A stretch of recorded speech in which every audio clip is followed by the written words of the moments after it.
Hello guys, welcome back to the channel. My name's Jasper and today I'm going to be talking about my thrilling journey to smuggle twisted tea across state lines, ending destination the great city of Chicago. Coincidentally, this smuggling was my first ever having my hands on alcohol. It was hours of panic, evasion, and a very near miss, maybe. Or maybe I'm exaggerating for retention and for the algorithm to pick me up a little bit. So sit back, relax, find all that out, eat whatever snack you've got ready to munch on while you listen. In context, this was a pretty recent occurrence in terms of the stories I've told so far. This is my first college story. Don't worry, there will be plenty more of those to come in later videos. Anyways, this was my first year in college. I had committed to a very obscure and small college in Chicago. I just honestly wanted to be in another city real bad, even though it was thousands of miles from home.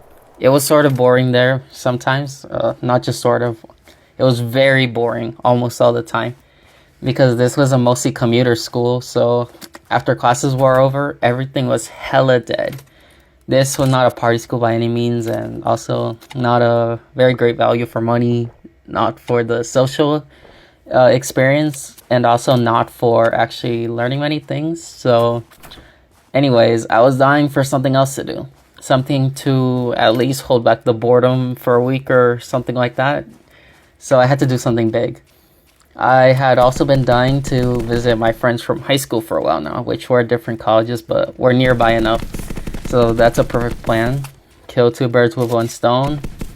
Now, I did know some people that were right in Chicago, 3 of them from my high school.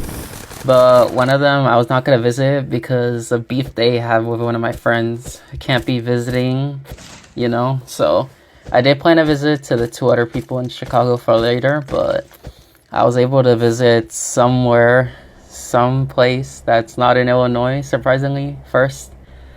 Our spring breaks coincided well enough with this other person that was in another state nearby that I could head over when I had no classes, and their spring break was starting.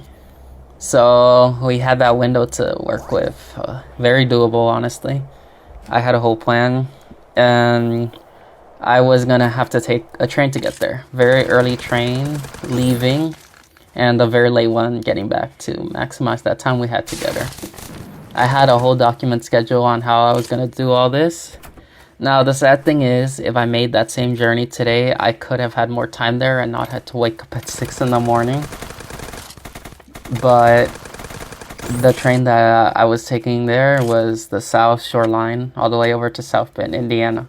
And when I rode, they were doing a shuttle thing where you would have to get off at the Gary station to Indiana Dunes. So that added some time, and it's just crazy to have to get off at Gary.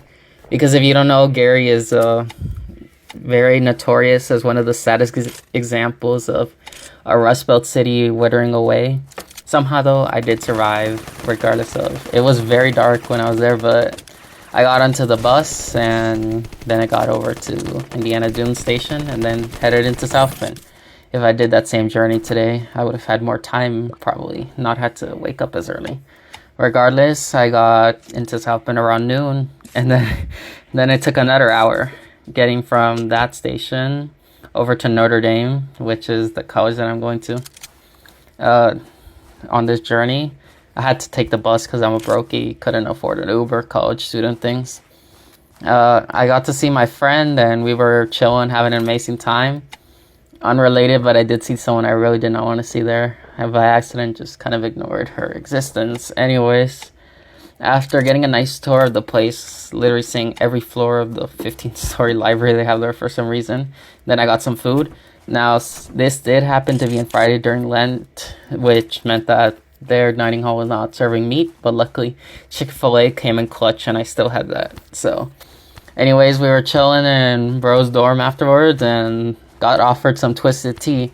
Hell yeah, but I couldn't drink it there.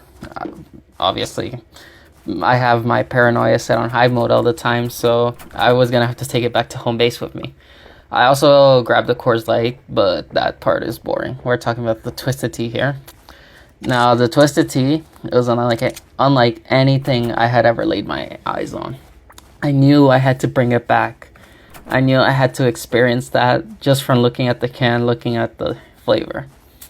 I had the dorm to myself back in home base also, because my roommate was off doing God knows what. Bro was randomly gone, so it was perfect. But obviously I had to hide it for real, deep in my bag, just in case. You never know.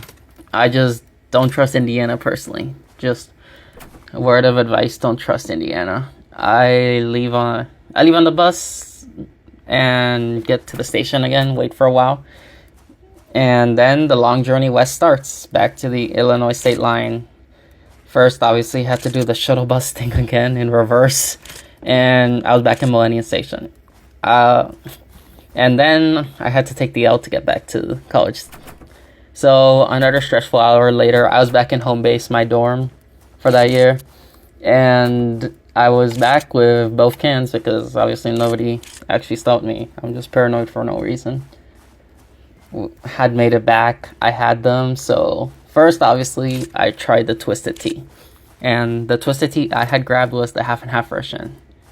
And wow, that was a life-changing experience. I didn't know something could taste that good, because before I had only had communion wine at mass, and so this was my first real alcohol sip, and that was good. I loved it. Very good. Wish I'd grabbed more. Then I tried the Coors, and I hated that. I hated it. I mean, I know alcohol is probably an acquired taste, but even to this day, I don't like straight malt or whatever that is, any of that stuff, without something like covering the taste. Call me scared, but that's just how I be, and I'm a man of standards. So I grabbed the Coors and I went to the communal bathroom we had, and I poured it down the drain. Then I threw away the Coors can, but the Twisted Tea can is actually still here, glancing over my bookshelf, and there it is, standing proudly on the top as the evidence of my first drink ever, the amazing drink that I had. I actually haven't had Twisted Tea since then. Haven't been able to get my hands on it. So I fiend for having that taste even one more time. Soon enough, right? Like and subscribe, or Chicago police will stop you and find a bottle of Malibu in your bag before you turn 21.